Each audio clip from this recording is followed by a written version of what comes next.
পরিবার শেষ হয়ে যায়, সে আপনার জাহান্নামে লাঠি তৈরি করবে, জাহান্নামে থাকবে, বারবার গালি দিয়েছেন।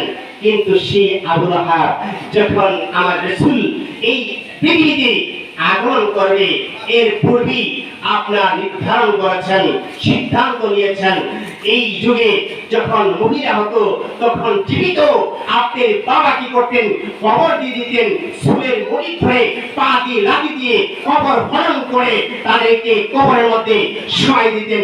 তখন এই আবু লাহাব বললেন, এই সুয়াইবা দাসী, শুনো, তুমি আমার কর্তৃত্ব মানার জন্য তুমি আমার দাসত্ব করো, সুতরাং আমার এই যে আমার ভাই ইন্তিকাল করেছে আজ থেকে 6 মাস পূর্বে, তার ঘরের মধ্যে আগমন যদি করে আমার ভাতিজা, তাহলে আমার কাছে সংবাদ দিও, আমি খুশি হয়ে যাব। যিনি বলেন সুবহানাল্লাহ। আবু লাহাব বলেছে, আবু লাহাব ভাতিজা, ভাতিজা নবীর ভাতিজার কথা বলেছে যে এই সুয়াইবা নামক দাসী, সে আপনি দীর্ঘদিন দিয়ে আপনি অপেক্ষা করতেছেন যে মা আমিনার ঘরে কে আগমন করে, কন্যা সন্তান না আপনি পুরুষ সন্তান, দুনিয়ার হিসাবে কে আগমন করে তার ভাষা।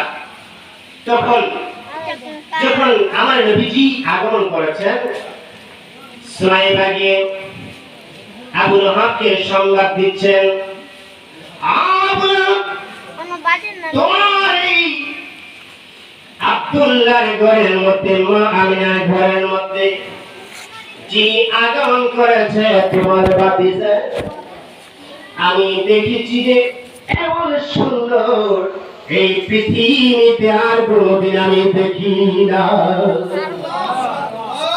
এমন সুন্দর আমি আর পৃথিবীতে দেখবো কিনা আমার সন্দেহ আছে।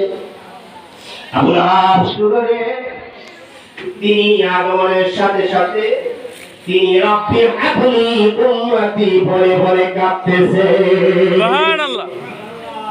আবু লাহাব খুশি হয়ে ওই সুয়াইবাকে এই আঙ্গুলটা সাদা আঙ্গুল দিয়ে ইশারা দিয়ে বলতেছে, যাও দাসীরে, আজ থেকে তোমাকে মুক্ত করে দিলাম, স্বাধীন করে দিলাম, আমার ঘরের মধ্যে দাসত্ব করতে হবে না, আমার ঘরে আর থাকতে হবে না, আমার ভাতিজার সম্মানে তোমাকে সম্মানিত বানাইয়া তোমাকে মুক্ত আজ থেকে করে দিলাম।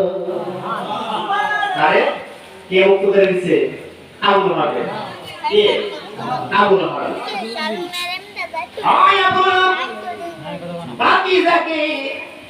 ভাতিজার সম্মানে সুয়াইবাকে মুক্তি করে দিয়েছেন।